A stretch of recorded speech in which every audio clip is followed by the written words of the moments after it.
नमस्कार साथियों, आज का जो हम लोग जो करंट अफेयर है जो 3-4 दिन का है उसको इम्पोर्टेंट देख लेते हैं।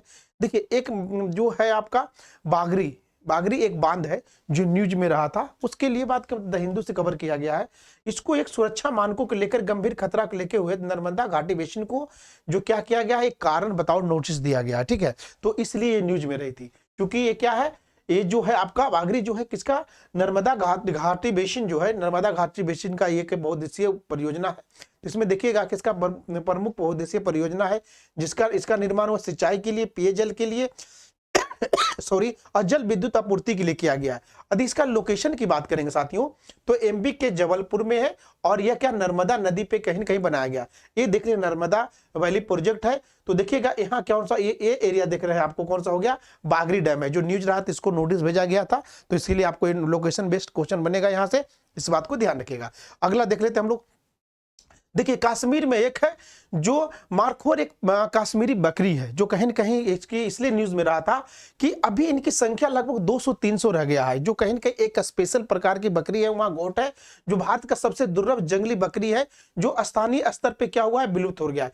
ये ध्यान रखिएगा साथियों कि जम्मू कश्मीर के काजी नाग जो पर्वत के आज तक कहीं न कहीं सीमित है, मगर इसका जब विस्तार करेंगे, देखिए इनका कुछ पिक्चर है, इनका देखिएगा सर्पीला आकार इनका क्या है, ये मतलब क्या है, सिंह है, जो इन्हीं वजह से क्या हो जाता है, इनको अवैध रूप से शिकार किया जाता है। ऐसा लोग मानते हैं कि इनके सींग से कुछ एक औषधि बनता है, जो लोग बात के मतलब आजकल इंटरनेशनल मार्केट में इसको बेचते हैं, जिससे बहुत ज्यादा पैसा मिलता है, इसलिए इनको ये शिकार किया जाता है। इसके लिए भारत सरकार द्वारा क्या किया जा रहा है, संरक्षण किया जा रहा है। यदि इसके बाद कश्मीर प्रमुख देखेंगे, बात करें तो एक बड़ी चट्टानों पर रहने वाली एक जंगली बकरी है, जो कहीं न कहीं ऊपर नीचे आसानी से जा सकती है, और कहीं न कहीं बताए थे सर्पीला सिंह वाली है, ठीक है। ये फारसी संघ इसका मारखोर का होता है, फारसी शब्द होता है सापों के मारने वाला बोलते हैं, ठीक है ना। अब इसका देखिएगा, इसका निवास स्थान की बात करें, पीर पंजाल पर्वतमाला में पाया जाता है, और बाकी कुछ इसका वहां का जो राष्ट्रीय उद्यान है वहां भी कहीं न कहीं देखने को मिला है। बहरहाल उसके बाद देखेंगे, अभी इनका एक माधव गौडगिल कमेटी आपने सुना होगा, इन्वायरमेंट इकोलॉजी, खास करके वेस्टर्न घाट के लेकर आपने पढ़ा होगा,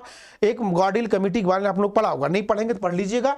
इसमें देखिए क्या है, जान लीजिएगा। एक क्या है, आर्कियोलॉजिस्ट है, वो माधवन साहब हैं, जिनको क्या हुआ, उनकी मृत्यु हो गई। उनकी जन्म हुआ था 1942 के पुणे में हुआ था, और खास करके जो पर्यावरण के क्षेत्र में बहुत बड़ा योगदान दिया था। जब गॉडगिल हो गया, कस्तूरी रंजन कमेटी आपने इन्वायरमेंट इकोलॉजी में पढ़ा था, इसलिए एक छोटा सा न्यूज है, बस इतना देखिएगा कि पर्यावरण और पारिस्थितिक संरक्षण में एक बहुत बड़ा योगदान दिए थे। उसके बाद देख लेंगे, एक है स्वदेश दर्शन योजना, ये 75 वर्ष हुआ है, तो यहां से कहीं ना कहीं क्वेश्चन बनेगा, इस बात को ध्यान रखिएगा। शुरुआत इसकी हुआ तो 2015 में हुआ था, किसके पर्यटन मंत्रालय का हुआ था। इसके अंतर्गत उद्देश्य था, जो हमारा बौद्ध सर्किट हो गया, इसका हो गया इको सर्किट हो गया, हेरिटेज सर्किट हो गया, हिमालय सर्किट को, इन लोग को क्या करना था, पर्यटन के क्षेत्र में बढ़ावा देने के लिए बात कर रहे थे।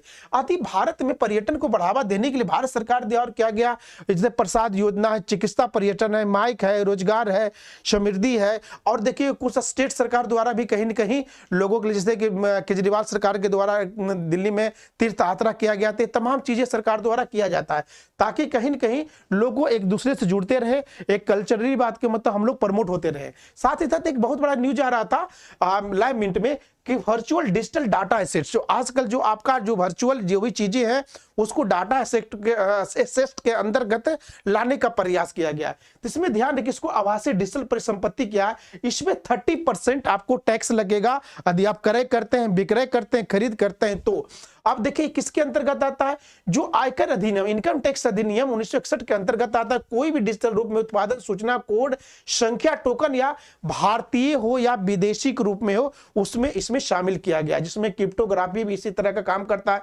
जो डिजिटल मूल हो गया, यूरोप से ट्रांसफरेबल हो गया, या कोई ऐसी प्रॉपर्टी जिसको आप ट्रांसफर कर सकते हैं, स्टोर कर सकते हैं, स्टोरेबल हो गया, या कहीं न कहीं ट्रेड यानी व्यापार करने के लिए होगा, तो उसको कहीं न कहीं इसके अंतर्गत शामिल किया गया है। तो एक कुछ न्यूज 3-4 दिन का था, इंपॉर्टेंट लगा उसको बता दिए। बाकी डेली करंट अफेयर न्यूज तो चलता ही रहता है। और बाकी वीडियो आपको अच्छा लग रहा हो तो लाइक कर सकते हैं, शेयर कर सकते हैं, सब्सक्राइब कर सकते हैं।